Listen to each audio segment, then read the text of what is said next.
right, welcome everybody. Good morning. It's morning here where I am.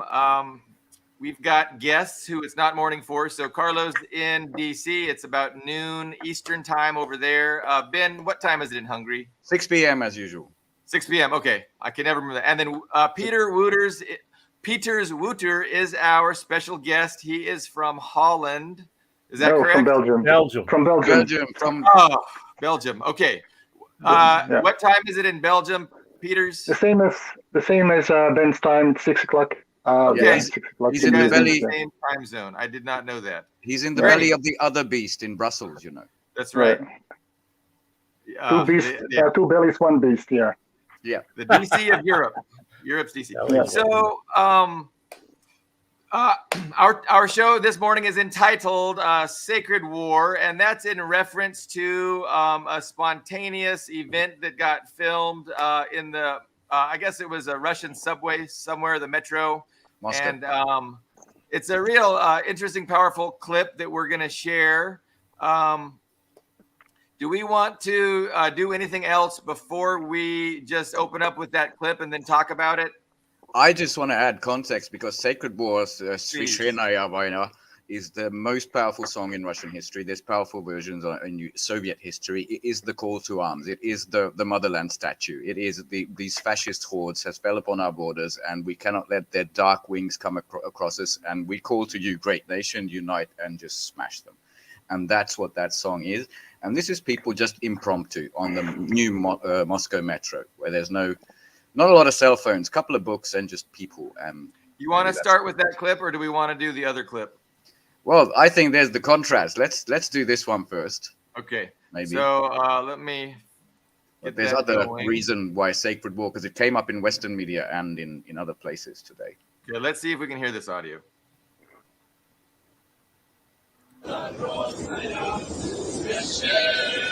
Rewind.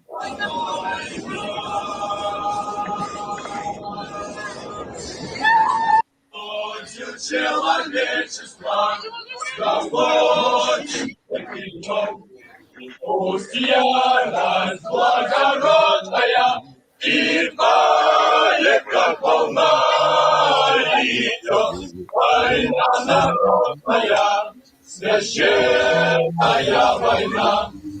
Встает страна огромная, встает на смертный бой. Фашистской силой кровною, проклятою войной. Ярость благородная, снимает, как волна, идет война народная, священная война.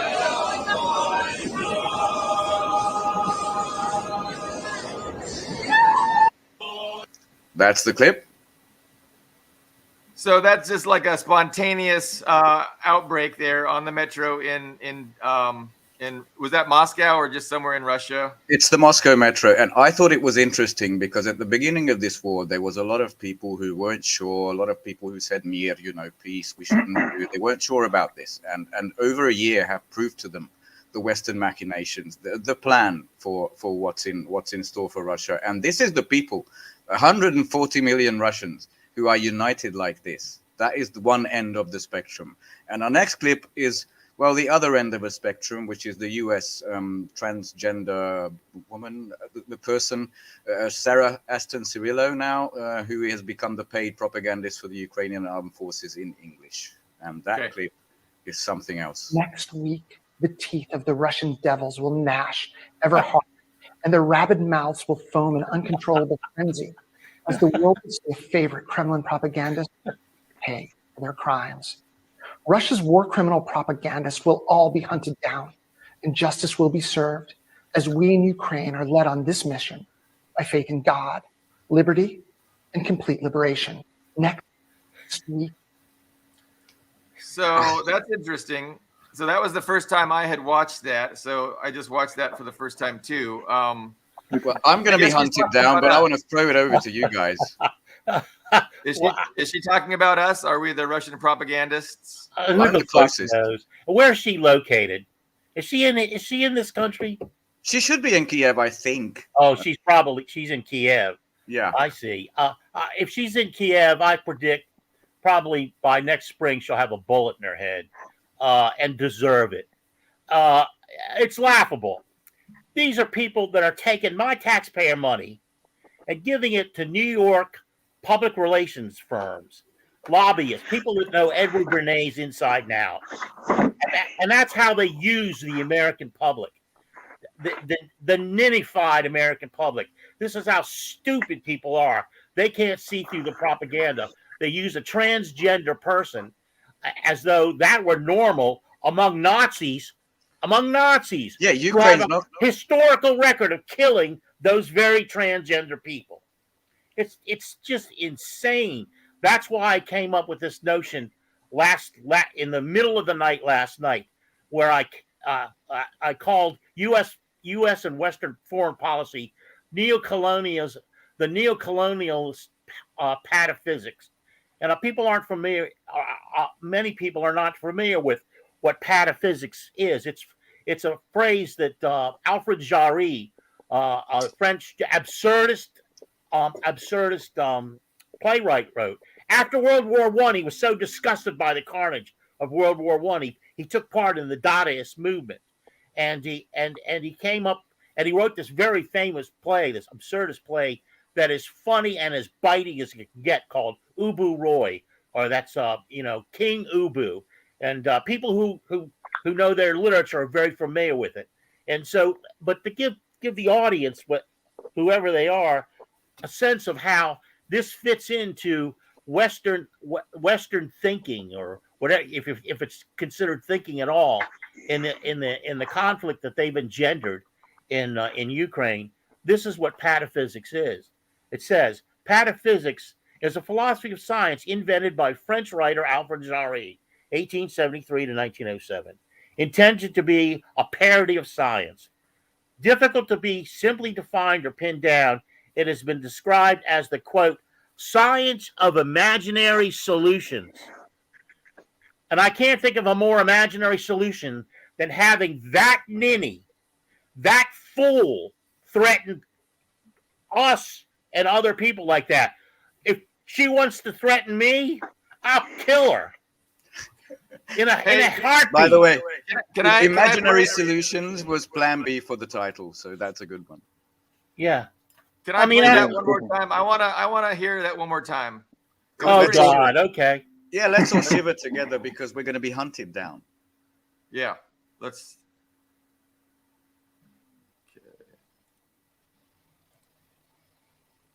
The teeth of the Russian next week. The Russian devils will It's so over the top. Boom and uncontrolled frenzy, as the world will see a favorite Kremlin propagandist pay for their crimes. Russia's war criminal propagandists will all be hunted down, and justice will be served, as we in Ukraine are led on this mission by faith in God, liberty, and complete liberation. I mean, let's face it. You threaten me, I'm going to come after you. I'm not going to let that fly. I'm just going to laugh because I'm in Hungary. Yeah, you're close by. I wish she was in New York. Does anybody know the context? She was saying next week some Russian propagandist is going to pay. Do you know what she's referencing? And then she said all Russian propagandists are going to. So I'm not even sure what she's talking about. Is that a recent clip, Ben? That's the most recent from her. She has this channel that she does. But yeah, we don't know who that mystery propagandist is. But she says next week, she means next week. In our time, yes. Yeah, no, I have no idea what she's referencing or referring to, but I mean, I'm sure we're definitely guilty of being Russian propagandists. Unpaid, unfortunately. We are not paid. The thing is, it's out in the open. You know, it was Vladen Tatarsky, it was Daria Dugina, the assassinations, all take claim for this. This is terrorism. These are innocent journalists. Or the Russian propagandists, which is now everywhere. They are so desperate.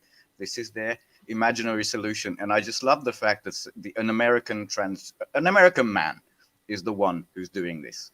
Do you think the Ukrainian Nazis would be very, very okay with this? I think Carlo made that point. But do you think she has any real connections to the power base in Kiev? Do you think they take that seriously? That's absolutely not. She's the propaganda arm for the English-speaking audience.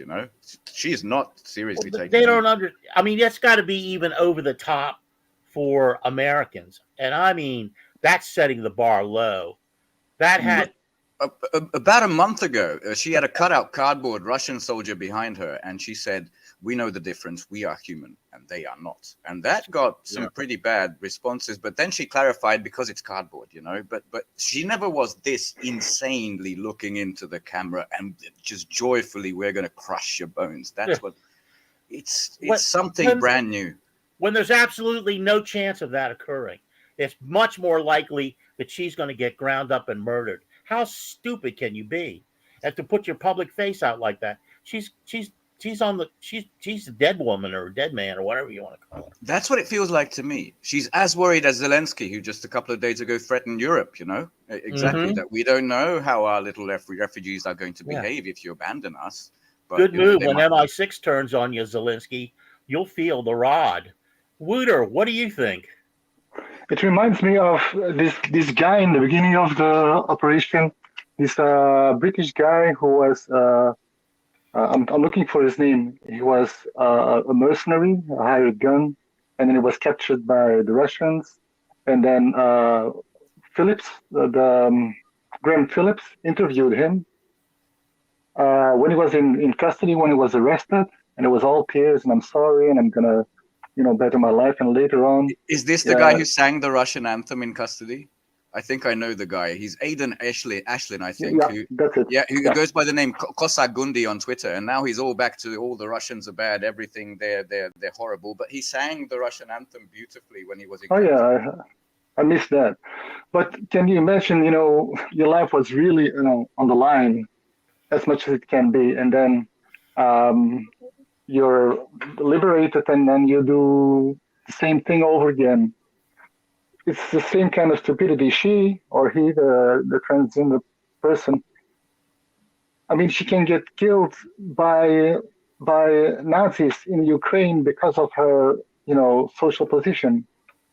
And she just does not care. They kind of think they're untouchable.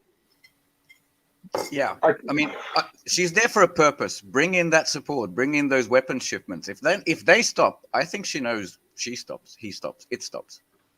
Well, and she's furthering the Western narrative that Putin is a barbarian, anti-gay,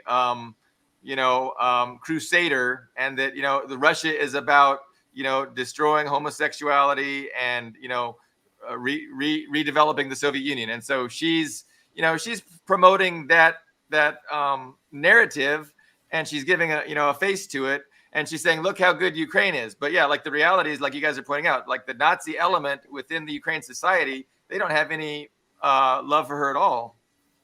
Maybe she's been thrown under the bus as we speak. Let's put a transgender person there with a hard talk. Any kind of fascist will kill her, and we can blame Russia and can play the homophobic, queerphobic card against Russia.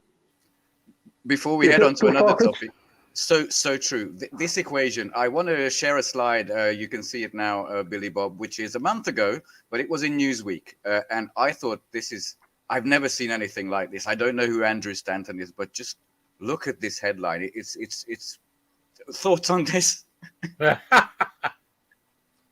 So oh my God. I believe they referred to that as pink washing, and Israel, of course, has pioneered that approach, that strategy, pink washing. So Israel talks about how open and supportive of the LGBTQ lifestyle phenomenon, and then they say that the Palestinians aren't.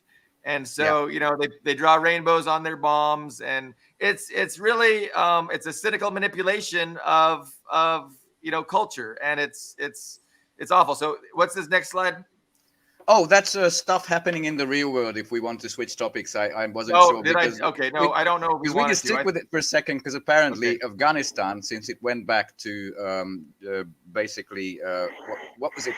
There's this beautiful quote somewhere that we spent 20 years around 3 presidents to replace the Taliban with the Taliban, and that's Afghanistan. But apparently now it's all about women's rights. You know, that's all it was about. Now that they stopped, basically eradicated the poppy fields, now it's all about women's rights. I see the same. But if we want to talk about what's actually happening in the real world, and the original title I had in my mind was Sanctions Smanctions, because we have 2 enormous meetings. That is one of the 2, which is Kim Jong-un, the 3rd generation leader of the DPRK, the Free Korea, the Northern Peninsula, who, you know, he had uneasy relations with Russia, and it wasn't because of him. It was mostly because of Russia, because for years they played okay with the West, and a lot of sanctions were placed by the US. They didn't follow those, but some were placed by the UN, and they followed those because they wanted to play games to go along with the West. But that's over. You can see him under the big Z, and basically the West was full of headlines. They want weapons. I have no idea why they think that Russia wants weapons from North Korea.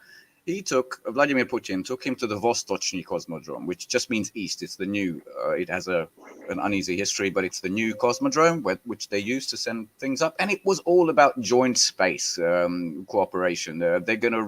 Russian technology is going to help with satellites, rockets, that sort of stuff. The arrow is the other way around.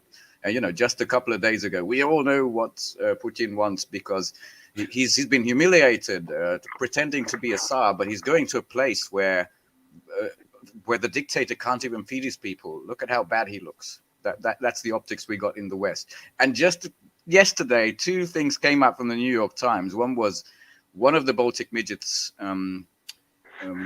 defense ministers said that actually Russia's production of rockets, missiles, ammunition is 7 times that of the West. The other one was the New York Times admitting that all the military production levels are back to before the war. These are enormous admissions. So I don't know what they'd want with that. But I thought that was beautiful. And the second reason why Sacred War was picked up in our title today, because he made this amazing speech, being sort of scorned, but uneasy with Russia for many, many years. He said, Russia is now rising on the sacred struggle to defend its national sovereignty and protect its security. Again, this is Kim Jong-un. We have always supported and support all decisions by President Putin and the Russian government. I hope that we will always be together in the fight against imperialism. And the Western media, that little nugget, the Sacred War, they just picked up on that. I mean, what they had is Mad Vlad and the dangerous North Korea offers support in the sacred fight. That's Metro UK, a kind of a tabloid, you know, free thing. Blood Brothers, tyrants Putin and Kim meet for arms deal, Evening Standard. Kim gives full backing to Russia's sacred fight in Ukraine. Financial Times, major UK thing, and that's all over the place. It's apparently also near the top in trending right now, but for the wrongest reasons in the world. Wonder if you want to stop there, because there's a second meeting where, if we had time, I'd prepare a little clip as well. The second meeting is Nicolás Maduro, the actual leader of Venezuela, also sanctioned forever country in the world, who is in Beijing as a guest of honor. That's the sash of friendship that President Xi Jinping is wearing there. And basically, the Global Times, which is the major Chinese magazine, said, we're undoing the sanctions. We're in full support of their sovereignty and to eradicate foreign meddling. Both of these places sanctioned forever, and they just don't care anymore. This is the real big era-defining stuff that's happening in our time. And the clip I would have shared was someone was asking in Mandarin a question to Nicolás Maduro, and he said, and then he switched to English. And Maduro said, sorry, we don't have English translators, just continue in Mandarin. That's the new fucking world. We didn't even invite English translators to this event, man. Sorry, This is the new world you're living in.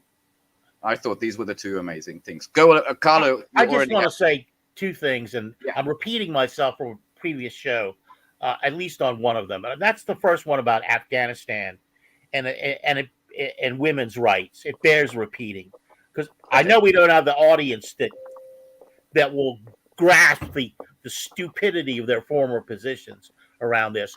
But during the Russian occupation, if you want to call it that, of Afghanistan, there were two leaders that the Russians, the Soviets, were firmly behind. I can't remember the elder one, but the second one that came along, the elected leader, was Najibullah.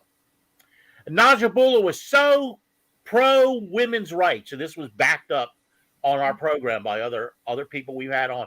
So pro women's rights, but the U.S. was funding the Mujahideen, which is, if you want, it's just, you can translate it, it's now today's Taliban. That they destroyed. They blocked all that action for women's rights. Najibullah tried to placate these people, placate them. Look, give up a little bit of this, give up a little bit of that.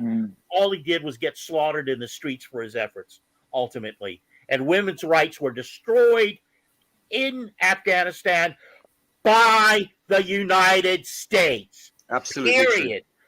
End of story there. Venezuela. Let's talk about Venezuela.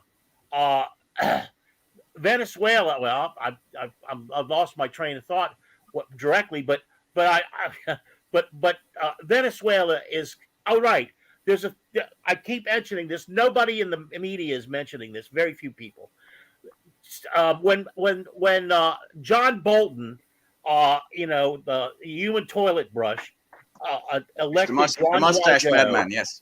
He was the only vote that Juan Guaido got for president of Venezuela. When he did that, they turned over Citgo. The United States unilaterally turned over Citgo to Guaido and his henchman, Carlos Vecchio. And they drained it of funds. Them and their colleagues destroyed it. They sent it into bankruptcy. Now it's in bankruptcy court, and it's going up for auction. And there are several companies in Canada and the United States that are likely to win bids for pieces of the former Citgo, which should belong to the Venezuelan people. I completely agree, but can you clarify for me and the viewers? I don't know what Citgo is.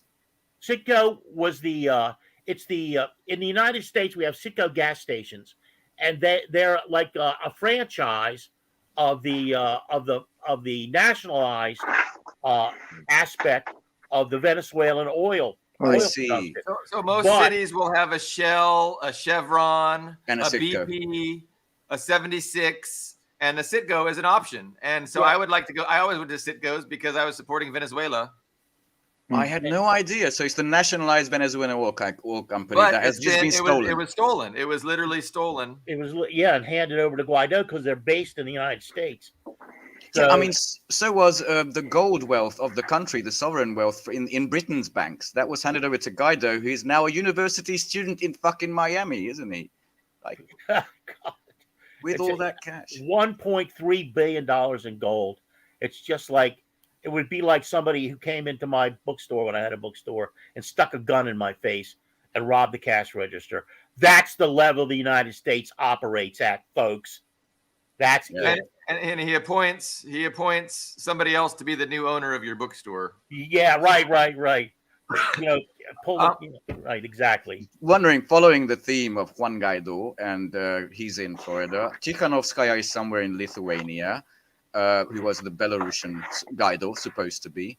And I wonder if Zelensky is actually going to end up, if he's lucky, he might end up in a university somewhere in the West, maybe going back to acting.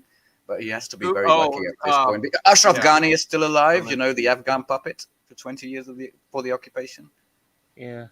Zelensky might end up on a lab in an anatomy class in the U.S. somewhere, medical school. Johns Hopkins, I think that's more likely, yeah. Yeah, really. Well, let's cut him open and see what made this ninny tick. Boy, that guy is...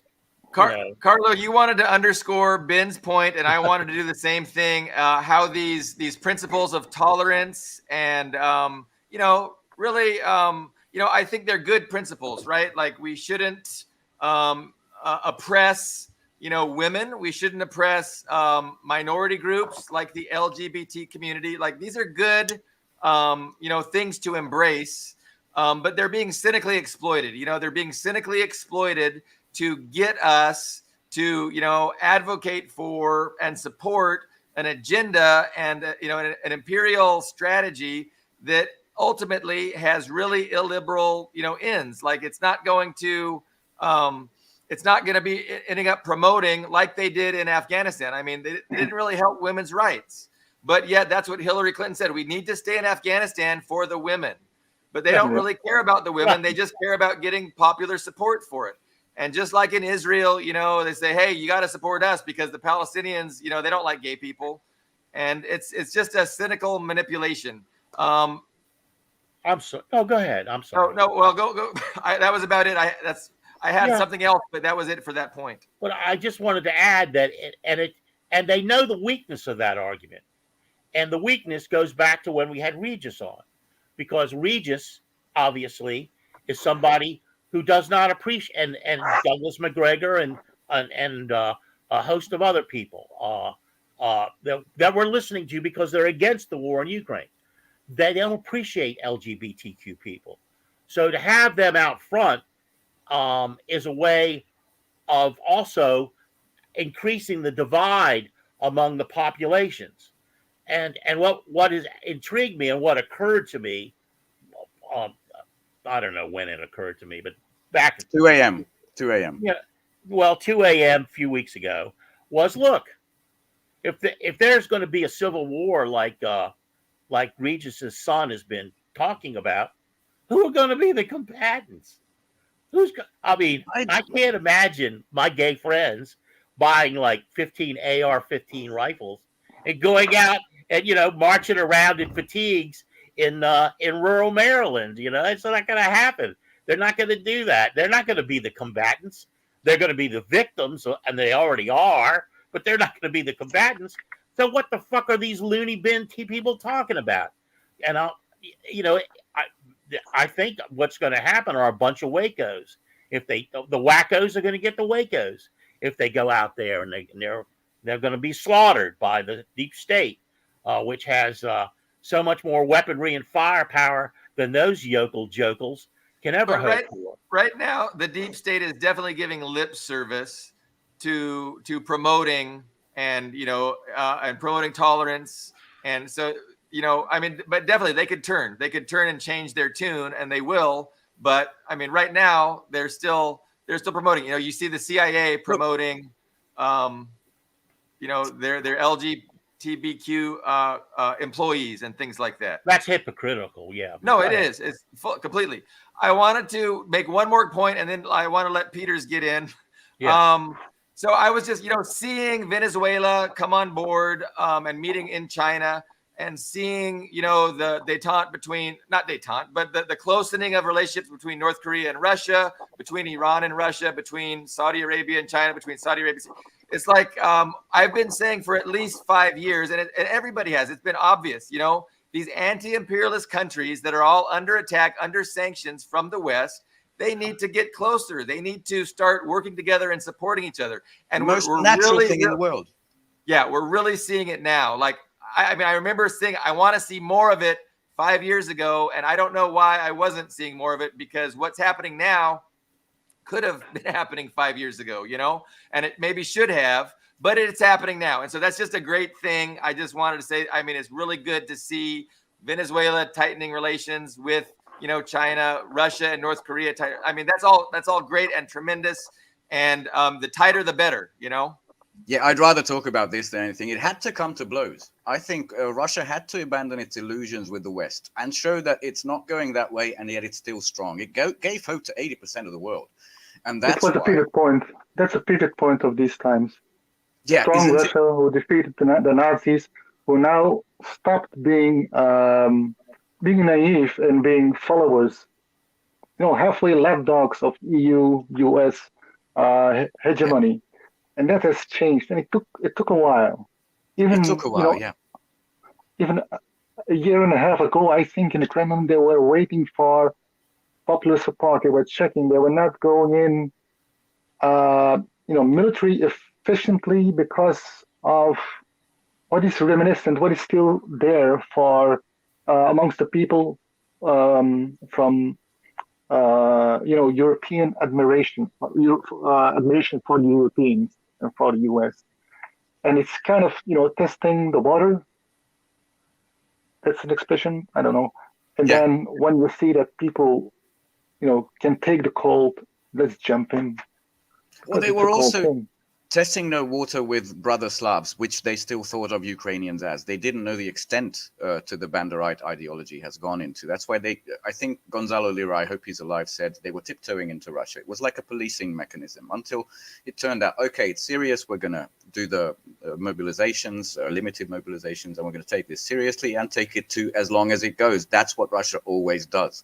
Always has. I don't know why people had illusions of this, but that's mostly what you described is this new, I mean, the first Iron Curtain was imposed mostly by Churchill.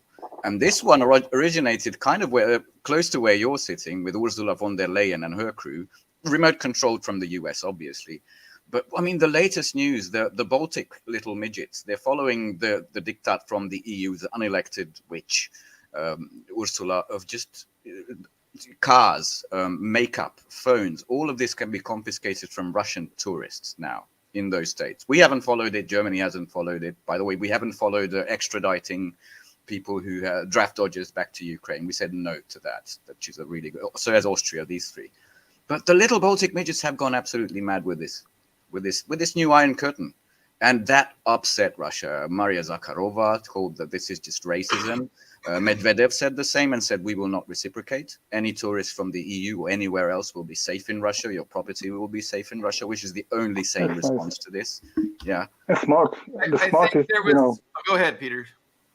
yeah, it's diplomatically smart as well because, you can just have a verbal retaliation and then, escalation from there on, and they take down the fire. Yeah. It's just, Russia helped inspire most of the world, as Das says, very, very true. But on the other hand, the West, at least at the perimeter of the Western Europe, they have actually the trap they set for Russia, they've fallen into. Like, I think that's more than obvious at this point. Ursula von der Leyen, she has this, I think it's an American heritage, but a State of the Union speech. She's never elected, but anyway, she had this. And she said, we have to very immediately prepare for drastic changes to include Ukraine and Moldova into the European family. I don't know what drastic changes she means, but, our price is already fucked in Hungary. By the way, transit fees have increased on the Druzhba gas pipeline from Russia through Ukraine to Hungary, so our gas prices are up again. And we have to prepare for this shit. And she said, we are manufacturing for arms and ammunition is going at high speed, but we have to increase it. Like, you can't match anything that's there. It's just impossible. But I wanted to make a historical point about, the naivety of Russia hoping that they could integrate themselves and that once the Cold War ended, it would be just a kumbaya moment, between East and West where everybody is just living together for peace and mutual prosperity, right? And Russia can stay Russian and pursue their own interests without feeling threatened by the United States. So that was the promise that was given to the guy with the purple blotch on his head, Gorbachev. Gorbachev. And then we got our puppet Yeltsin in to facilitate the looting of that country. And then Putin followed, and Putin, tried his hardest, and he for decades, he naively, I'm going to say naive because communists like myself, he says that. He says he was naive. He says that. Yeah. Oh yeah. Yeah, it was never in the cards. The promises that the West gave to Boris Yeltsin and Gorbachev were false. They were lies. They lied to them about what would happen if you, and then they declared victory. The West declared victory, and now they went to collect the spoils. They went to collect their spoils from the victory, and Putin saying, "Hold on, I've got something to say about that." Thank God, but all of that was unnecessary, and I trace it back to the de-Stalinization, to probably the murder of Stalin in '53. Probably kicked off this inevitability. But what I see happening is we're returning to how things were in 1953, and I think that's going to be good. Like, I think that's a winning hand, and I don't think the imperialists are going to be able to take a unified, because the Sino-Soviet split was disastrous. When China and Russia split, that was disastrous. That was a big win for the West, and I think the anti-imperialist bloc is going to learn from that. They're going to stay tight, and it's going to be impossible to overcome, Russia, China, and then all these other countries, Iran, Venezuela, with all the energy resources, the other natural resources. There's nothing the West is going to be able to do to come up against that. But they're going to try over the next 7 years. So we always talk about. I'm just thinking from the headlines. What are they going to do? Sanction North Korea more? Sanction Russia more? What have they not sanctioned yet? And Pepe Escobar went into a bit of a map. Just imagine the Korean Peninsula hooked up with Russian resources. That includes food. That includes building materials, space programs, all that. With the Siberia Railway going all the way down. I mean, the unification could happen very, very shortly. I wanted to make another, but by the way, Dust James said Putin deeply regrets. Yes, he wasn't president at the time. He did the switcheroo. Medvedev was president and probably not very well briefed. They still should be on the same page. I think they both deserve, condemnation. Well, they should. Yeah, no, they're fantastic. But he said that was a big mistake. He said if he was president, Gaddafi would still be alive. It was an absolute crime by NATO. And just on that point, there was a BBC fucking article that I want to pick up because it was so ridiculous. There's a flooding in Libya right now in North Africa. It's terrible. It's people are getting killed. It's horrible. And the fucking BBC came up with this article saying that Libya is ill prepared for catastrophes because of years of lawlessness. Not the NATO intervention, the most prosperous fucking state in Africa being bombed to hell. No. Years of lawlessness. Yeah. No self-reflection. These people. Again, I want to make the point. I'm always talking to the libertarians in my debate group, and they're always saying, "Hey, we want no government. The problem is government. We would be way better without a government." And I'm just pointing out every time a government fails, is it benefit the people, or do they clamor for law and order and a government of some sort, even if it's not an ideal government? So these libertarians with the government's the problem. They need to introduce themselves to the concept of class and understand that governments are essential, and it's better when the governments run of, by, and for the working class instead of the rich capitalists. But that's. Do you know why the libertarian's brain, the way of thinking is uniquely American. I've never met one anywhere, even in Western Europe. It is uniquely American. Because I don't think they've ever had a concept of a government for the people. You have it in writing, but you'd never actually had one work for you. It's a huge difference from where I live. And then we try and show them how in China, they actually do that, and they don't believe it because we know that China harvests organs and they do a genocide in Xinjiang, and it's authoritarian. Anyway, go ahead, Carlo. Well, America is the expert at neocolonial pataphysics. And domestically, too, because Richard Drennan, the historian, has written several books. One is called Facing West, and he points out there's two dichotomies, both fictional, in American philosophical and historical thought. And one is that there's the rugged individual, the cowboy that comes into town and takes his gun out of a holster and shoots all the bad guys. And then the other one is America was built on a sense of community. Totally conflicting. Yeah, idea. It is. That is conflicting. And they don't care. This is a little off base, but it goes back to. I was in Moscow in 1988, the year after Thomas Sankara was assassinated, and I used to go to Red Square in the morning. I'd have some coffee and go to Red Square, and these people would gather in front of one of the side buildings, a federal building, and in crowds. Like 50 to 100 people in these crowds. So one morning, I'm down there sipping my coffee, and I don't have any Russian, but in the center of the crowd, there's several Russians, and there's one young man from Burkina Faso.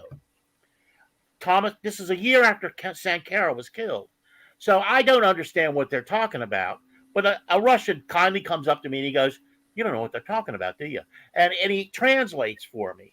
And it was a conversation between, the Burkina Faso student who was brilliant. I mean, this is a young guy, 20, 21, and the Soviet people, well, the Russian people at that point.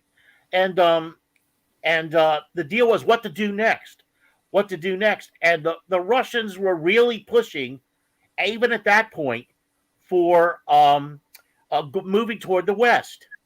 And this is after the people I was there with took me out to dinner, and the only thing available on the menu were tomatoes and cucumbers.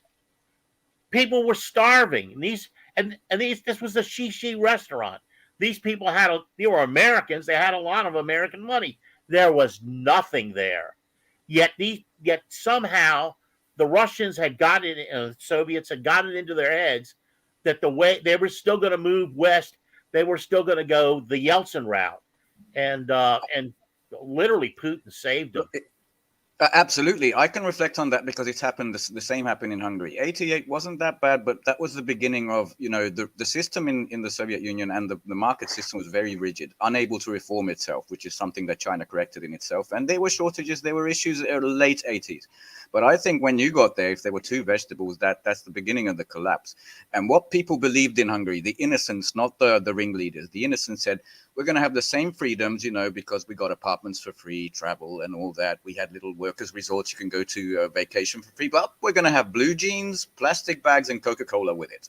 That was the thing. Yep. And they still say this in Russia. They say we sold our future for blue jeans and Coca-Cola and plastic bags and bubblegum. Maybe they say these four things.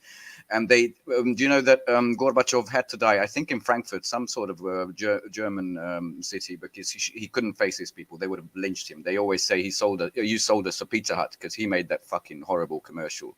Let's Gorbachev, we have Pizza Hut now. And the people were starving in the streets selling. Teachers got fucking bottle of vodka for 2 weeks' work. It was absolute horror, the 90s. And babushkas on the streets with blankets selling their last possessions so they could eat. Yeah. That's the 90s. The flea market in Izmailova stretched on for miles with people trying to sell anything they could. It was heartbreaking. And that, by the way, as well as Libya of the last decade, is the libertarian paradise. That's small government, free market for you, baby.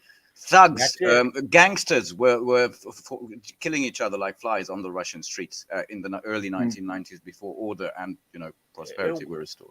And that, Putin, he turned it around, man. That guy, you want to talk about the Chinese miracle. That guy's a miracle worker, too. Yeah, anyway, I'm pro-Putin. He read his college, what was it, like his doctoral thesis maybe, was on, basically stabilizing the economy by by renationalizing the oil and gas sector. So that really helped a lot, nationalizing that and not, allowing that to be just run by oligarchs that are, just keeping all the profits of the natural resources for themselves. Like Venezuela did the same thing, of course, under Chavez. I don't have it handy, but there's another video going viral of early Putin, maybe mid-2000s, late 2000, where he sat down with these oligarchs who couldn't agree on how to this is heavy industry, to get a plant working again. If you don't do it, gentlemen, we'll fucking do it for you. Now I don't remember the name of this guy, but he's famous because there was this case in the West that he's innocent, sort of like a Navalny case. But I don't see your name here. Come here. Sign your name. Okay, give me back my fucking pen. You probably see they give me back my pen. It was brilliant because it's just in 1 minute it sums it up. You want to work with us or you don't. Here are the unions or the labor representatives in one corner. You're the bosses. You're much more in number and in strength. But give me back my pen and you sign over here. Or but that's because that was a big history. Shift. Yeah, that's Soviet history because it's still fresh in the mind, in Putin's mind, in people's mind. Like, we can lean over to the capitalist way, but we can lean back again to the old way. And that's what many Western Europeans and US people don't have experienced, never had experienced a different system. Yeah. We don't think in stereo. We think in mono. And I like that. Yeah. And by the way, on the tradition is it's Liudi, the people. You can have a little wealth. It's like the Chinese one, the Confucian, but you can have a little wealth. But if you want to be parasitical at the expense of people's well-being or lives, then that's when New Russia started. I think this was the point when the West started to hate Russia, because Putin did these. It wasn't just Gazprom and Rosneft, the two energy giants, nationalized, but since then a whole lot. I mean, there's cities. What do you call them? Time lapse. What it looked like in 2000, what it looked like in 2020, and it's just fire and water. It's just. Let's focus a little bit on the soft power mechanisms that the U.S. used to win hearts and minds. Because I remember the Moscow Music Peace Festival, like 1989. You know, you had Ozzy Osbourne, you had all the best bands.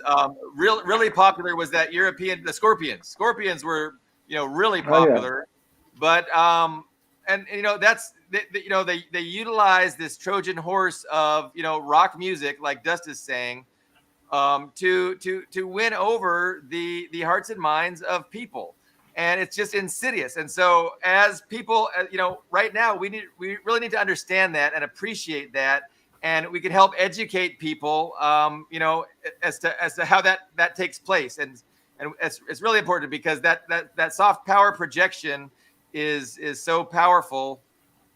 Come on, you guys have some. No, I'm with you. I'm with you. Some thoughts on that aspect of it. It's miraculous that it hasn't worked since, because that horrible song, "The Wind of Change," that was very much CIA dictated. The whistling Scorpion song. We had the equivalent, which is the 1986 Queen concert in Budapest, the Live Aid one, big thing for Hungarians, and that's when we were going to go.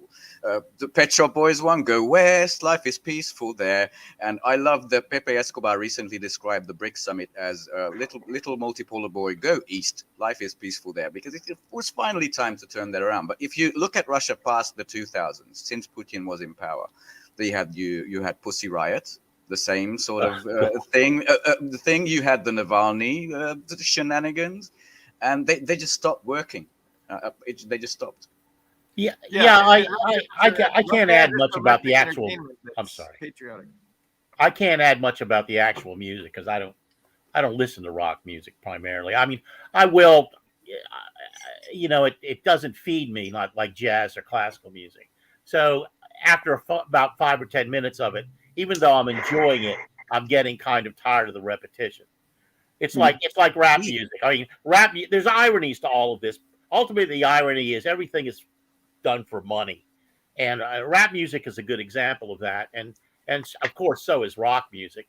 But because it all gets co-opted by capitalism and becomes a tool of capitalism very rapidly, even if early on it had some imaginative element that was free of capitalism. And so because I think go ahead. I think those bands that you mentioned, I mean, they were bands, they were musicians. They're not political specialists. They might have meant well. They might think okay, at least I have a local example. We had the little cassettes I still bought. One of the first ones after 1990, the new system in Hungary is Ropuluk. Rap is at that point in time as alien to Hungary as K-pop is to North Korea. It's just like, what the fuck is it? But I was a kid and I kind of liked it.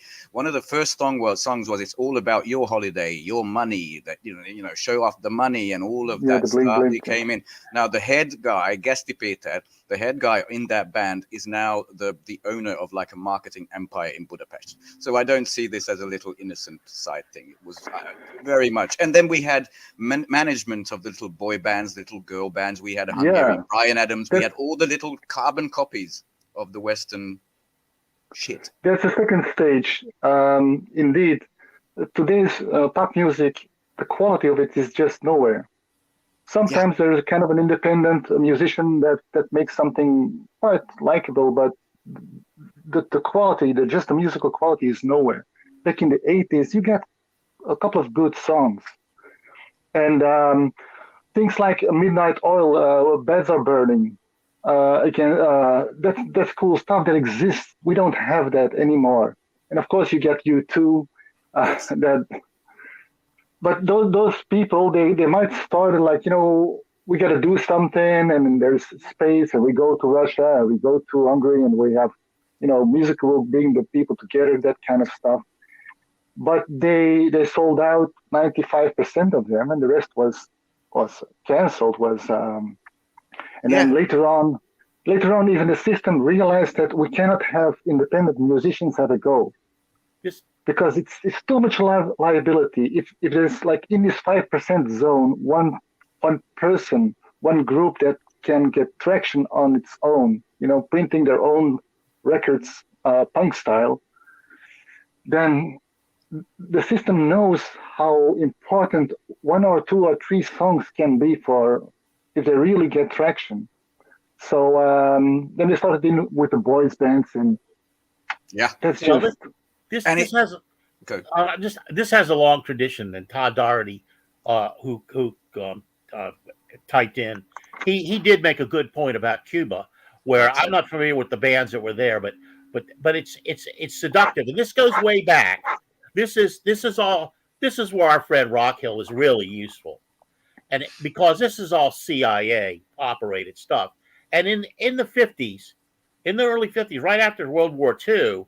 The musical medium that was most exploited was jazz. Louis Armstrong, Duke Ellington, Ella Fitzgerald, all of these huge Afro-American, by the way. You had, of course, Dave Brubeck and people like that. All these monster personalities. Louis Armstrong is just he's a godlike trumpeter and cornet player. But they were co-opted. They weren't politically sophisticated, and they went to Eastern Bloc countries and they played, and people loved them, and they rightfully loved them. I mean, Duke Ellington, come on. So it's used. That's the way the United States exploits that. The deep state exploits everything and everybody.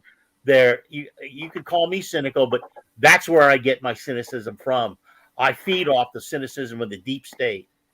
I understand. But on the flip side, this is just a quick anecdote. If you go down into pubs in Hungary or catch a taxi cab, like the sensible, I'm going to say 3 out of 4 places or cabs, you will get music from the 60s and 70s. Because people will scream if you hear the new monotony that you get in clubs. That just sounds everywhere. It sounds exactly the same wherever you are in the world. And people actually want to enjoy themselves, and they play the retro stuff, 60s and 70s, old blues, old rock music from that. The real music, that's what we want. People throwing stuff saying, cut that modern shit out from the 90s.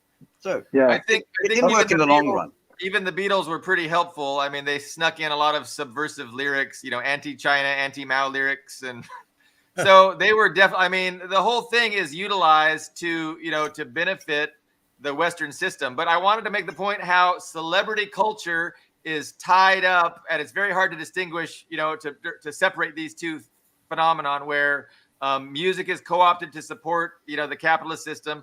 And then celebrity culture results from, these popular groups. And then, it's a pastime for a lot of people in this country to follow the lives and the drama of our celebrities, Beyonce and Jay-Z. And I mean, all these alleged, musicians and popular singer-songwriters, they're incentivized. They're incentivized to support the system. So Beyonce isn't saying anything that's subversive. She's happy to be a billionaire. She loves this system. And so celebrity culture, people are incentivized. The celebrities are incentivized to support it and to promote it and to say good things about it. And if they ever get out of line, they're done. And we've seen that a few times where people get out of line and say the wrong things. They're just off the stage with the hook. But as long as you serve a purpose for the ruling elite make good music, and don't make good music to begin with. That's part of it, but I'm just going to try to drop a couple of names outside of music. One of them is Sean Penn. The other is Oprah, who you've probably heard of in the last week or so. To talk about, to back up Billy Bob, the Dixie Chicks were pilloried for their point of view, I think, on the Second Iraq War. But yes, you're right. The other point I wanted to make was film. Film is the big place where it's occurring, because a lot of the scripts are being written by the Central Intelligence Agency, and if they're not actually written by them, the screenplay writer runs them by Yeah, uh, approved. U.S. intelligence. So I think, yeah, I think Yeah. Rambo First Blood. I saw the movie, and I read the book. And the book is even, better than the movie technically, but it was for a part an anti-war movie, and at the same time, support the veterans. That's the core business, the core value of this document, this video document. Um, but then Military. I think it was Reagan. He kicked in and saw this really kicks in, and if you just watch the second one, that's just glorification. That's pure glorification. While the first one was anti-glorification. You see here the best of the best coming home, getting beat up by cops, getting spit out, and he's just wanting to, visit a friend. And there was a huge pivot point. And the third, and the fourth, they were, really badly made movies. And the first one, it was very well made. Movie critics, they look at that movie and it's like, the storyline, the atmosphere setting, the fact that it's not always over the top, not 50,000 bullets in the air. This is well made. And then they just go up it and they turn it around, and Stallone just goes with it because Yeah. Yeah. I mean, all of them were very subversive, but yeah, as Dust said, you have to sign off with the Pentagon if you want to, cheaply rent some Humvees, some helicopters to actually show them in a bright, beautiful light. exactly. One thing I want to pick out, which was amazing to me because it's like Nazis in space. Do you guys remember Starship Troopers? That movie was concretely like a parody of what fascism would look like in space, and a lot of people today like flipped it around, like, yeah, we're the good guys, the bugs are the bad guys. The whole thing was no, you're the bad guys here, and it's supposed to be in a comic fucking way, and it's turned into, like idiocracy has turned into how the world should function instead of, a bad example. Are It's you a flipping talking about around the 'cause movie Idiocracy?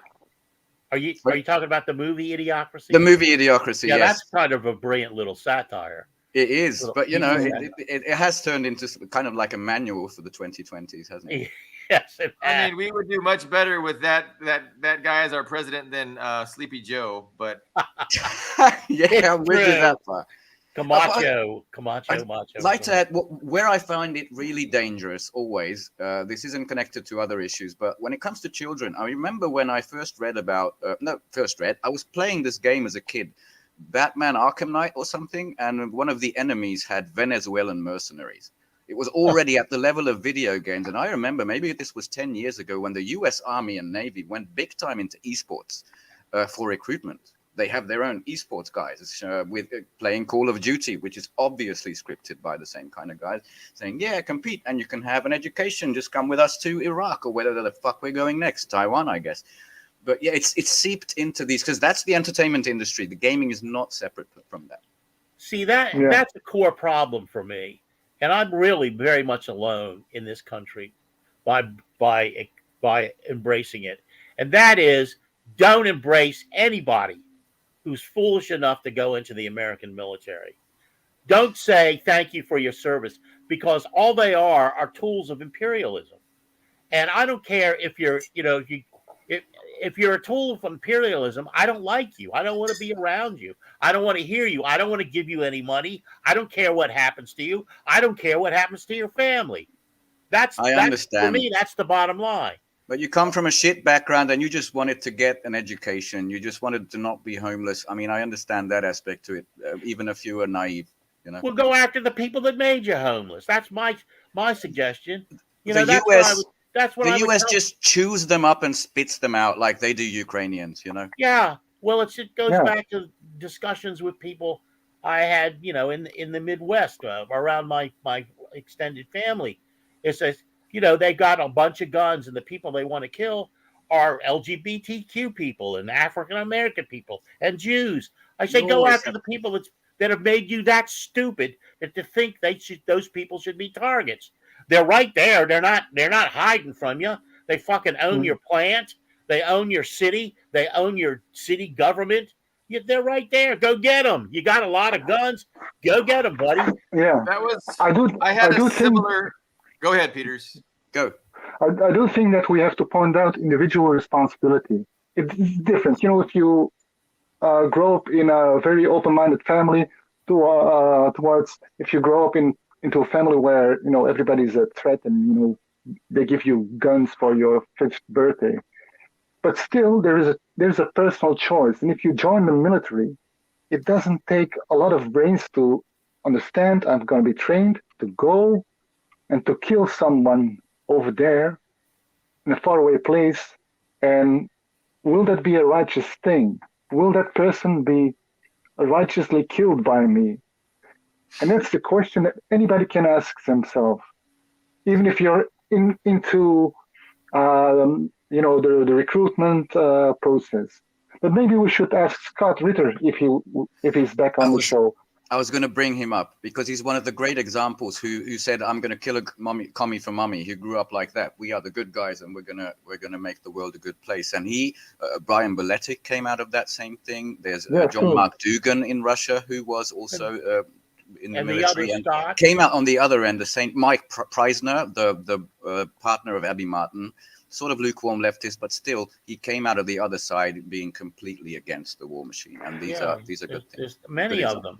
In fact, many of the commentators now that are supporting the Russia against Ukraine and the West have military backgrounds. I just want to, go ahead, Pete. Yeah.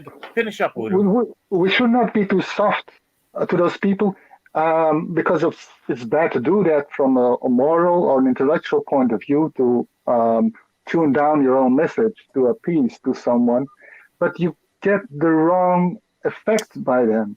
If you are too soft to people who once chose hardness in their lives, they will look at you as still as a softie. You got to go against that. Yeah. You're going to say, "Sorry, buddy, you were just plain wrong." There were many, pieces of information that you've already received not to make that choice. And you did it anyways, and you went there, and you were part of the killing machine, and because of you, people are dead. And you have to live with it, and the best way to live with that is to come clean and to, become a peace activist, like Scott Ritter is doing. What he is doing, he's doing it for his own good, because and his countries. And his countries, the US would benefit greatly from coming to terms with Russia and China, and the people would have exchanges. He's doing it for America that he believes in, that America, He keeps his fighting spirit, but against the murder machines. And the other ones, they just go along with it. Yeah. Intellectually lazy people and moral, I don't know how to describe it.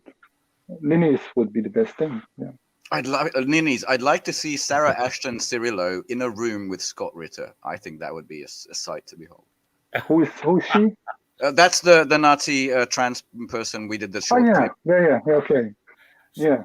See, now Scott is sophisticated enough not to attack her from her gender perspective. He'd eviscerate her sophisticated guy. verbally. Yeah. Yeah, so, I didn't mean anything physical. People need to be held accountable. No, I mean even verbally. I think he would, from a gender point of view, he would not have a problem with her ultimately. No. Go ahead. I'm sorry, Bill. Sorry. I had a very distant point way back in my brain, but it does escape me. I had a similar one that I wanted to say, and now it's gone. Sorry. So Carlo had discussed earlier about how, and Peters was talking about holding people accountable. I wanted to bring up a recent essay that I read, and it was pretty good. It was about how propaganda, it's not really brainwashing per se. It's more giving people a license to go along with something that they want to go along with. And so they know better. Ultimately, they don't really have an excuse. They're not brainwashed. They ought to know better, and they ought to be held accountable, like Peters was saying. And I totally agree with that. Carlo, you mentioned how, the people that are going to, have the military training and they want to turn those weapons, not on the people that oppress them, but on the minority oppressed groups. So I wanted to say something to that, and it brings up this issue that really divided the left maybe 3 or 4 years ago. I'm not sure if you guys were familiar with it or if you're even know what I'm talking about, but there was this whole punch a Nazi meme. You know, it was popular when Trump was around, and it kind of split the left. Like a lot of people were saying, hey, you see somebody in a red hat, punch them. You know, it's good. They're Nazis. Just do it. Just, you know, let's just go ahead and spontaneously initiate violence against Nazis because they're irredeemable and they're Nazis, right? And so to me, I couldn't really get on board with that. And I had the same argument that Carlo had. Like, why are you attacking these stupid, disenfranchised, ignorant people, that, well, the point about how do you even define a Nazi is a whole different point. But let's say there's an outright Nazi, doing his Nazi salute, and I don't really have sympathy for them. But the point is, if you're going to fucking punch somebody, if you're going to initiate violence, why not do it to Wall Street? Why not go to DC and hit a fucking politician that sold his fucking soul out, sold you out, sold our country out, for these billionaires? So it's the same thing. This punch a Nazi meme, it was punching down. And I don't want to punch down. I don't want to punch down on the LGBTQ. I don't want to punch down on Jews, minorities. But it's the same thing. Like these fucking idiot Nazis, they're not the ones with fucking power. I don't know. I think that was just a kind of popular false flag. No, I remember this. I wasn't involved with it at all. But I will tell you one thing. Richard Spencer got slapped. That's where that began, wasn't it? Yeah. Spencer, He deserves more than that. But obviously, and the people that will mete it out to him are actually my opinion wasn't that popular. A lot of people didn't like my opinion, but thanks for letting me share it. The guy that will mete out justice to Spencer is the deep state. It's clear, or it's going to be his own people. One of them. It's not going to be the people that are talking about punching MAGA people. I mean, you talk about Wall Street. Let's attack Wall Street. Well, who did that? There was an anti-Wall Street movement. They camped out for months. They were pilloried in the press. They were derided by the New York Police Department and beaten and trivialized and made fun of. And they really tried to attack Wall Street from their perspective, not with weapons, but they camped out after the 2008 Wall Street collapse. Bloomberg got his mounted cavalry to run through their encampment. Exactly. Just like the bonus army back in the day when, when they drove these people who wanted their bonus early because their families were starving. Yeah. So you have the young MacArthur general who became a general. You had Patton and you had Eisenhower all mounted and driving people out of the ruling city. class was like, hey, you can go far if you keep doing things like that for us. Right, exactly. And I'm almost old enough to remember that actually happened. So, and it was right here. I can take you down to the site.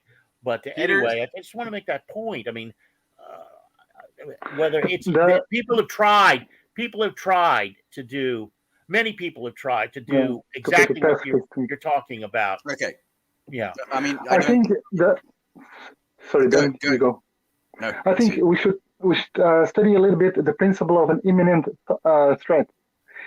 And if a threat is so close that when it gets to action, you cannot stop it, the threat becomes violent. Violence in itself, it has to be equated to violence. If there is a Nazi, and we have to define what a Nazi or a fascist is, because don't throw that to in all directions, because then it loses its value. A Nazi or a fascist is someone who is ready to use violence in a gang, in an organized way, real hard terrorist violence against a union leader or against a journalist. Those people, they have power. Then they're not powerless people. They have power. Because if you kill 1 or 2 or 3 union leaders or the Black Panther leader, that has decades-long effect.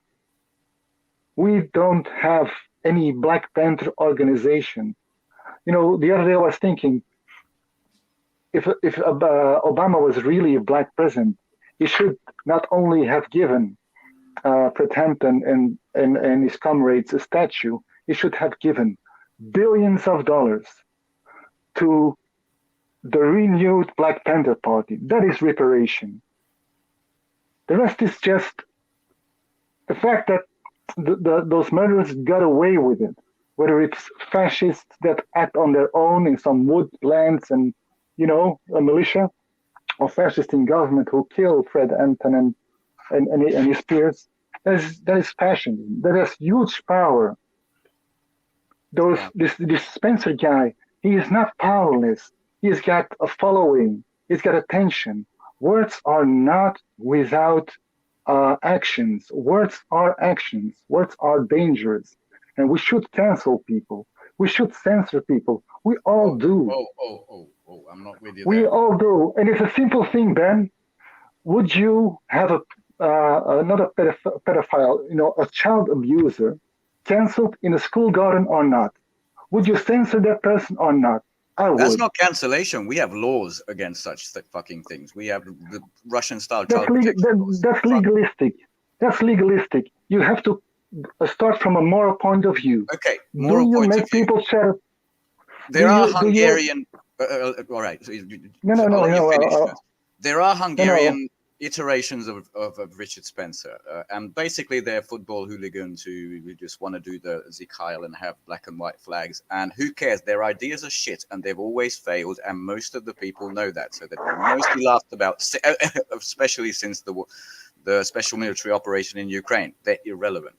So I say, let them speak, because as soon as someone says they can't speak, they can organize, they can have a bank account, that can spill over. You know what can happen to states? The next one could be this group, that group, blue, whatever. You had white terror in I think, we had it in Hungary, 1940s, just the lead up to the war. And sooner or later, everybody could become a red or a Judeo-Bolshevik. Whenever you hear that phrase, that's Nazi propaganda, by the way. And those people ended up in dungeons or just disappeared forever. But see, in America, we already have that, but it's directed at African Americans.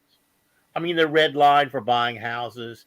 They're defrauded or denied loans, home equity loans.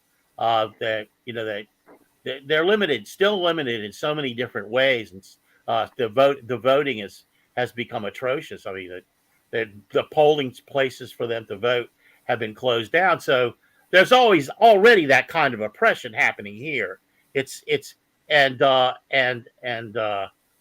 it's Wouter makes a good point from the point of view of ethics or morality that shouldn't happen, but legally it is happening.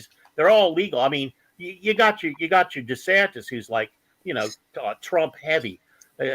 Trump might be Mussolini, but DeSantis, I'll go as far as to say this. I'll agree with the comedian. He's Hitler, and he outlawed the word. He outlawed the word gay. He's gone and said you can't teach about slavery, U.S. slavery in U.S. schools and so on and so forth.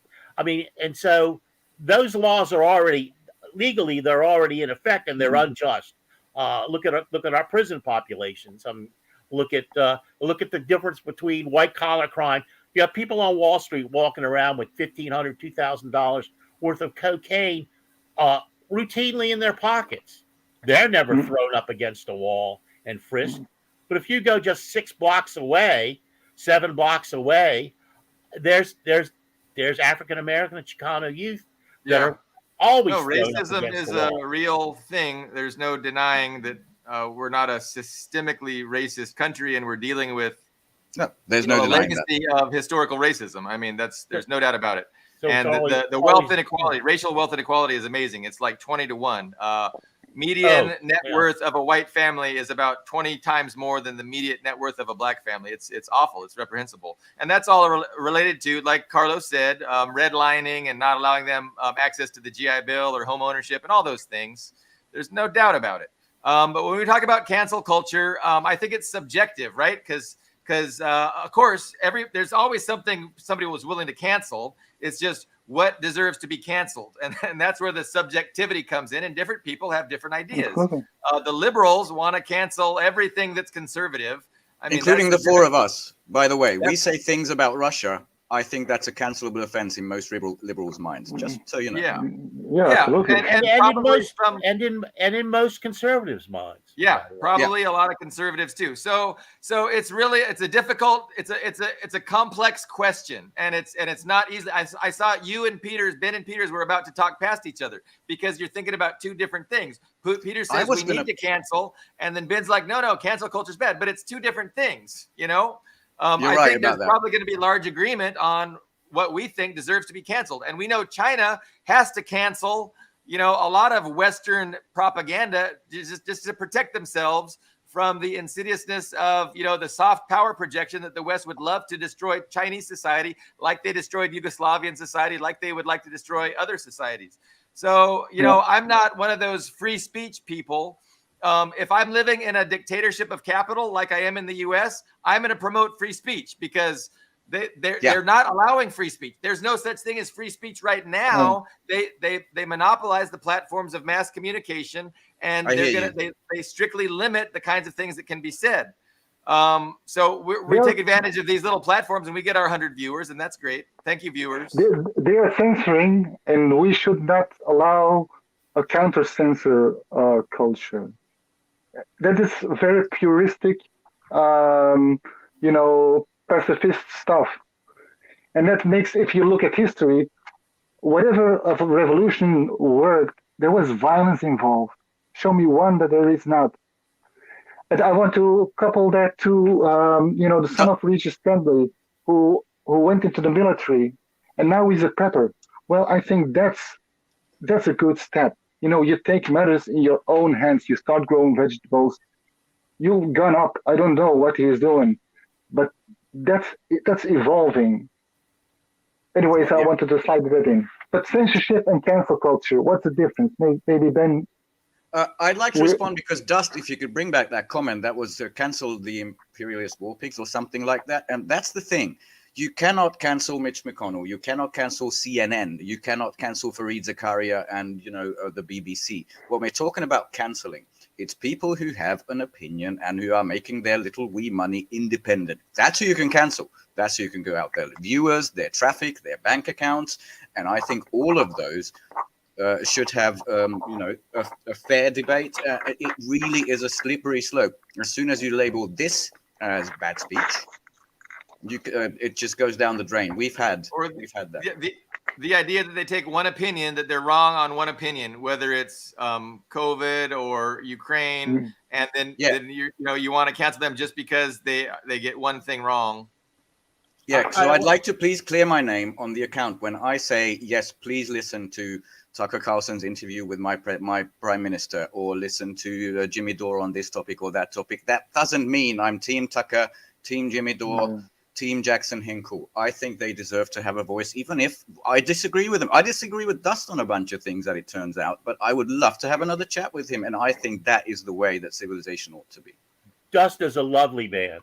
And I'd like to get around to the question that Mr. Doherty has brought up last week and this week. But first I want to say there's something very similar about the loop.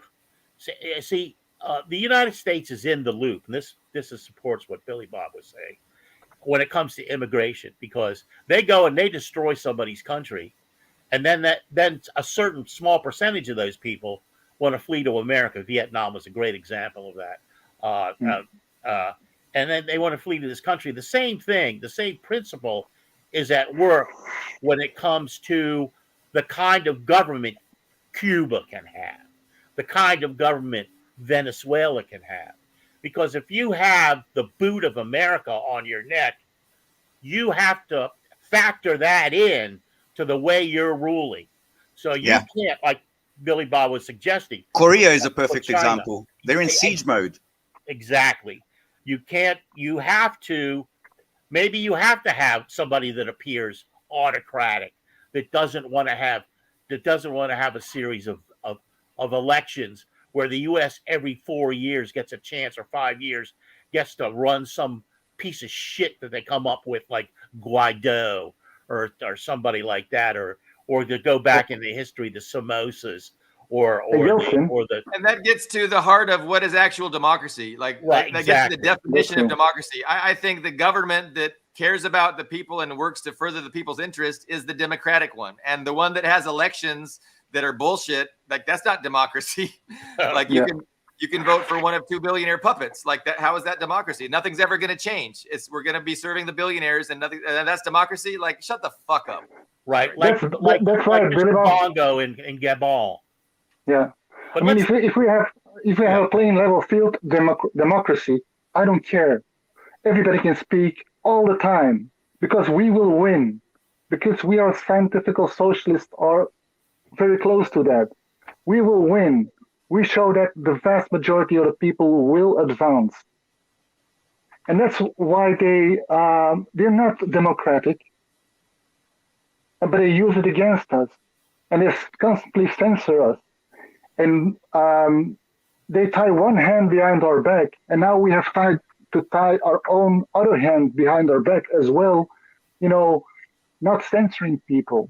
We should do that. I mean, you look at what happens when the US starts backing up Yeltsin, who was on the losing slope, and he had to be saved, and they just soft power prop him up. They jack him up and make him survive for a couple of other years. Yeah, they rigged that election. Interference.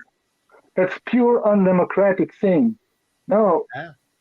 Okay, cancel those people. So yeah, I'm the other European voice, so I feel I should respond that my perspective is different because in our country since 1990, the Communist Party was looted, made illegal. You cannot have a Marxist-Leninist political entity. Most of our songs, the symbols of the Soviet Union, are considered tyrannical symbols of tyrannical rule, the same as the swastika, and I think that's totally unacceptable. But on this point, let's just get back to a little recent news. This is a fucking Australian headline. I mean, just leave it to Sky News to bring the absolute big guns out. This is what they really fucking think. And I checked out who this expert was. They really believe this. The expert is called Song Yoon Lee. He was born in South or occupied Korea and as a child immigrated to America and a British and American literature PhD and then in Florida. That's who he is. Okay. So that is exactly an illustration of what Carlo said with the immigration thing. Not just the poor guys, but let's just get the Florida Cubans. This is the equivalent of that. Yeah. Get people in to lie about your home, and then I don't even know what that means. in Western media spheres is insidious. I mean, there's never any actual experts. Their experts aren't, but it's just it's a propaganda ploy to label these people experts. Can somebody explain that to me, though? I mean, explain what? Can someone explain that statement to me? It's unexplainable. Why would Russia want North Korean soldiers on the Ukraine border? That's what the headline was. I have no idea. I mean, 140 million people. They already have the most volunteers who just want to go. They just want to get the order. Come on, Putin, you want to go. Yeah, I mean, It's been 1 year since von der Leyen's washing machine chips and the in tatters, I tell you speech. 1 year. Does anybody know this Henry Winston fellow that Mr. Daugherty's brought up? Yeah, I mean, I'm familiar with Henry Winston. Not extremely familiar, but he was an activist. I want to say in the 60s, maybe even into the 70s. But he was just an activist commentator. I think he was a Marxist. But yeah, I mean, no, I like Todd. I would definitely like to learn more about Winston, and this sounds interesting. I should look him up. Magub Zine. So I encourage everybody listening and everybody on the panel here to take Todd's advice with these names. What else, guys? We're about an hour and 24 minutes in. As a last piece of propaganda, I'm not going to. If you want to share this screen, this took the cake for me at this week. Communist Party leader. Thank you. I see. Because the British, this is from the Telegraph, and the British media has employed a brown-looking woman, possibly of Indian descent, Sherelle Jacobs, you can share the slide now if you want. And the headline was, Britain has already surrendered to China's war on Western civilization. And the main picture she used is the 9/11 fucking explosion. Have you ever seen anything like I that? believe that was Talk actually about China, linking up the two fears, like absolutely blatantly. The war on Pataphysics, Western. baby. That's exactly how it works. And I think from maybe fourth grade, people should learn how PR works. That would be the most useful Yes. subject in schools. So you see exactly what this crap is. Have to That's the read Edward Telegraph. Bernay's Propaganda 1928 in classroom Yes, Yeah. and good discuss it. idea. that's a good final That's why thought it from doesn't you. happen. That is a prime example of the science of imaginary solutions. Yeah. Yeah. I'm Pataphysics. with you, But Carlo, finally. It was the Telegraph. It was. I mean, it appeared in the Telegraph. Yes, the British Telegraph. Yeah. Oh, Carlo dropped out. Newspaper. Yeah, and it was one of those featured like top stories of the day. Chinese Chinese war on civilization with a 9/11 explosion picture. I thought that was remarkable. Never seen anything like it before. By the way, if we They're very good.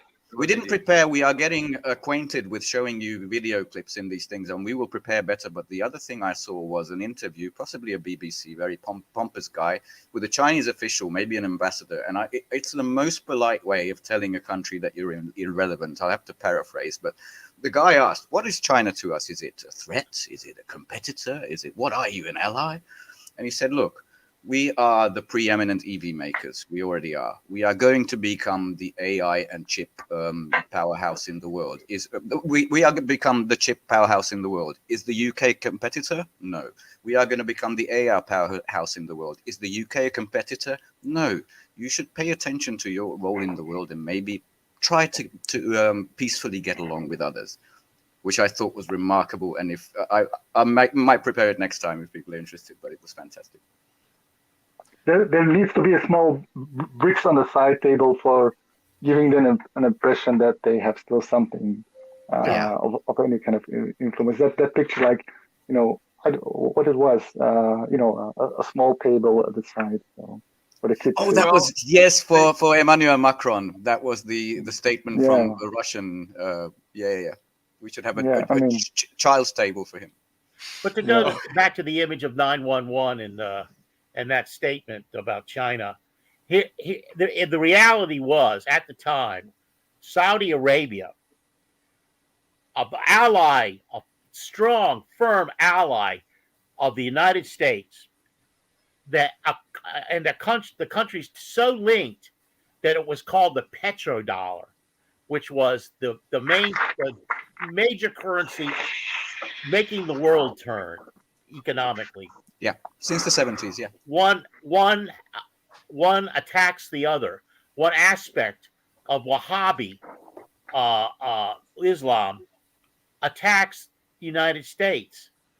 14 out of 18 of the bombers were Saudi.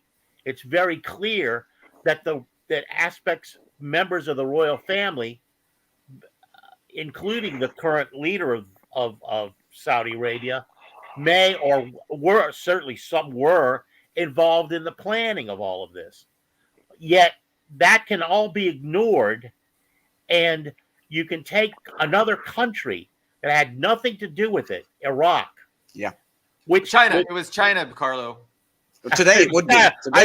Yeah, you're right, Billy, but it was China. But take Iraq, that was utterly hostile to jihadist Islam, obviously had nothing to do with it, and convince the majority of the American people that Iraq was involved. And there's still a significant number that think that Iraq was involved. That's so ridiculous, yeah.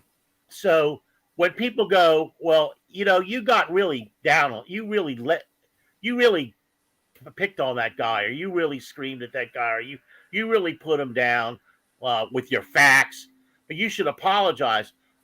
No. Never happens in America. I'm owed like 50,000 apologies from these fuckers that live in this country. And if I could have been born anywhere else, if I could have been born like on Ben's block, I would have chosen that over this shithole. it's just that's the kind of disgusting crap you can put over on these fools here. And I don't know how it is in the rest of the world, but you would have loved the old country too. Yep.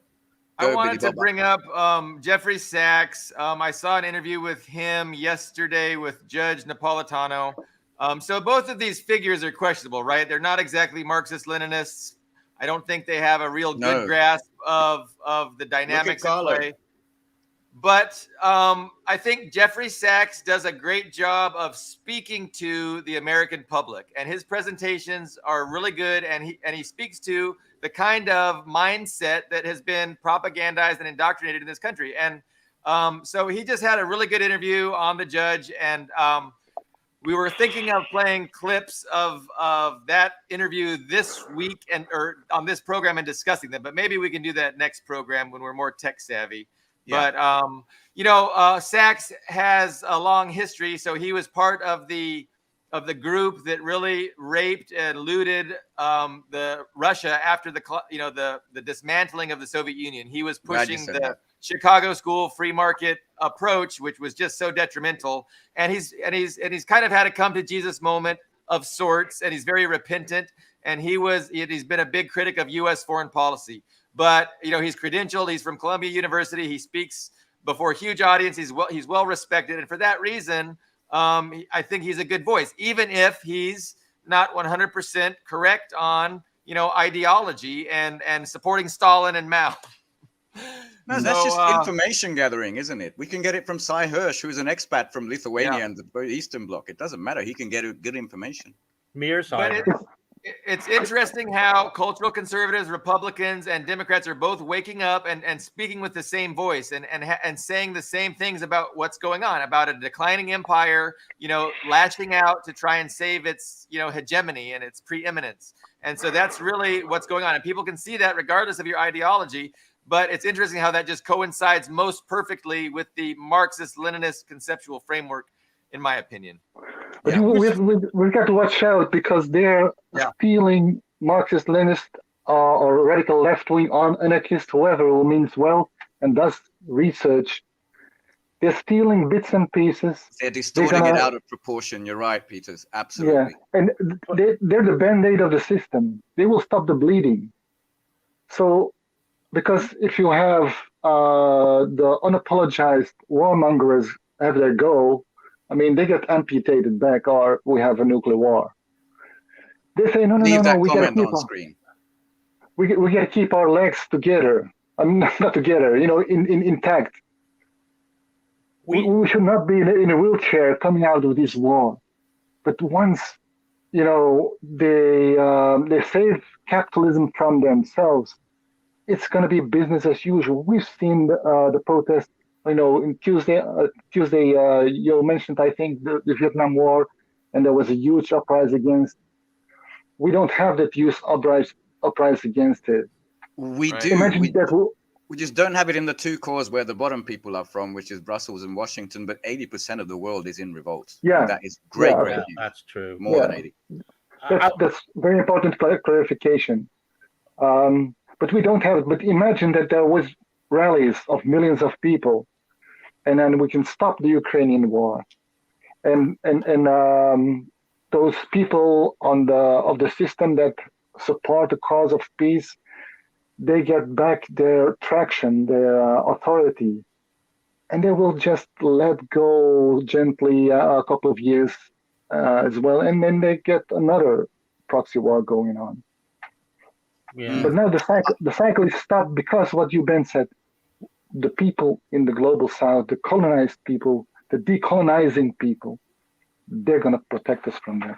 What I find with a lot of commentators like Jeffrey Sachs that we fundamentally agree with when it comes to the facts is that their disposition, let's call it emotionally, toward what's happening in the world is far different than, say, Mr. Ruto, the president of Kenya's latest speech, declared, or if you will, or Niger's position on the French in their country. That is, Jeffrey Sachs has a tone of alarm. That the West he does. failing. You noticed? Yes, he does. I I can guarantee you the victims of the Chicago school are not alarmed at the distress that the United States is going through. I mean, I'm already buying party favors and firecrackers for the ultimate demise. I'm going to have a big party, and and I'm behind them 100%. As much punishment as they can lay on the U.S., go for it. Do it, because and that's a qualitative difference. That spills over to Scott Ritter, who says, I'm an American, I support America, blah blah blah. Well, I don't consider myself American, and I don't support America. I don't give a rat's rectum about America. It's a hellhole. It's destroyed the world. I saw it all my life, and tried different ways that's to a address sentiment it. that's definitely understandable. Like I get it. Yeah, okay, that's it. But Scott has the decency to discuss with you guys, with radicals. Will Jeffrey Sachs have the decency to discuss things with Jody Braun? Ha! I'd love to see it, but I that doubt would be it. great. 3 hours on a roll. I'd love to see Those it. two. I doubt Jeffrey Sachs has any interest in doing that. But I would love to see it. I agree. That would be great viewing. Well, to let's end wind on- down. Oh, go ahead, sir. I'd like to note a couple of this alarm that you mentioned. There was some economist, some big shot that I forgot that I'm blanking on the name on that absolutely had this alarm in his voice. It's like Jan Stoltenberg or Ursula's speech recently. They can't hide it. They're very much alarmed, and that's good news for most of the world. And it could be good news for most ordinary Americans as well, because you should seize the moment. And as our last commenter said, just don't give in to nihilistic, we're all fucked and it doesn't matter. Never lose your revolutionary optimism. I'm just gonna end on that.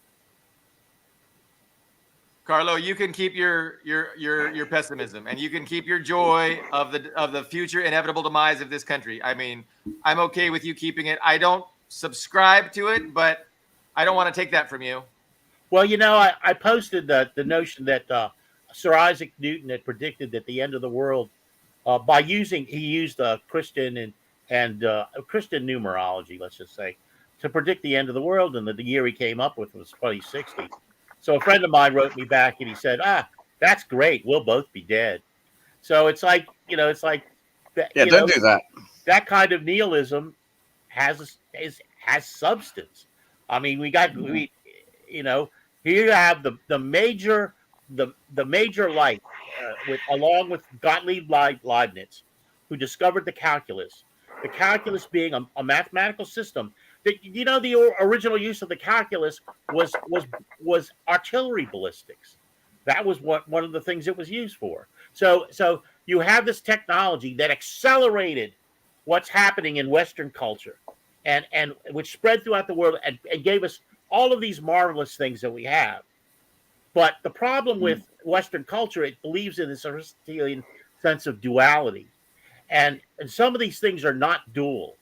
The fact that technology is destroying the world, scientific epistemology, the only way we're able to think of the world that advances the world technologically, that's what epistemology means.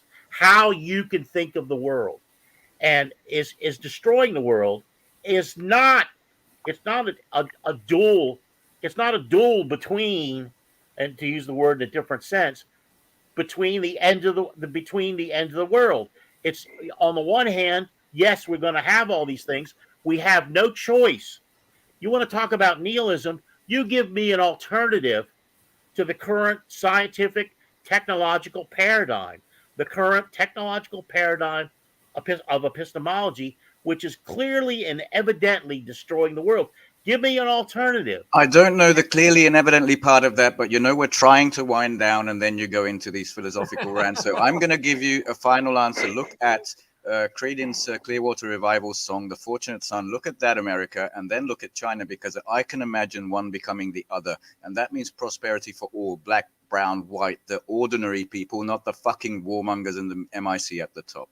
That's what I can imagine for you, but obviously you can't imagine for yourself. Can we wind it down now without another huge epistemological debate? Well, I mean that's my legitimacy. That's where I Yeah. gain my No. where I get my reality from. I get All it. We've had this discussion before. I'm not sure if it's even been on air, and it's an interesting one. And I don't, I'm not saying you're wrong. I don't really have a good response. I understand what you're saying. Maybe some viewers are not quite, getting your point, but it's essentially, it's a self-perpetuating thing and it's impossible to stop it from destroying humanity. I think a good nihilistic rant is provocative, and it makes me think. I mean, at least that has.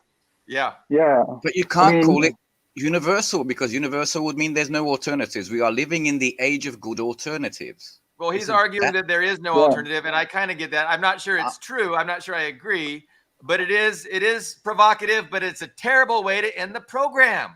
Yeah, Why? sorry about that, people. That's okay. No, that's okay. No, it's on well, and on a low note. That's a no. This is I can't think of it at levels less sophisticated than that.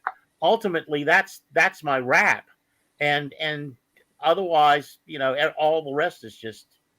No, but that's okay. I don't want to get into that. No, it's good. Let's drop it. And let's drop it. But the notion, I want to get through that. The notion of either or, as Kierkegaard says, don't use Kierkegaard. Is not applicable here. This is not an either or situation. This is simply an or either situation that we're in. Maybe we'll give you we'll give. I'm whole not show reading and Kierkegaard. We can discuss it. No, don't read. Don't. No, that's a bloody waste of time. So we had a lot of live viewers. We got up to more live viewers than I've seen before. So we appreciate everybody viewing. We will be back on Tuesday. Thank you guys. Thanks, Peters and Carlo and Ben. We'll see you guys on Tuesday. Thank you so much, Wouter. Thank you. Peters. Thank you. Thank you. Yeah. Take care,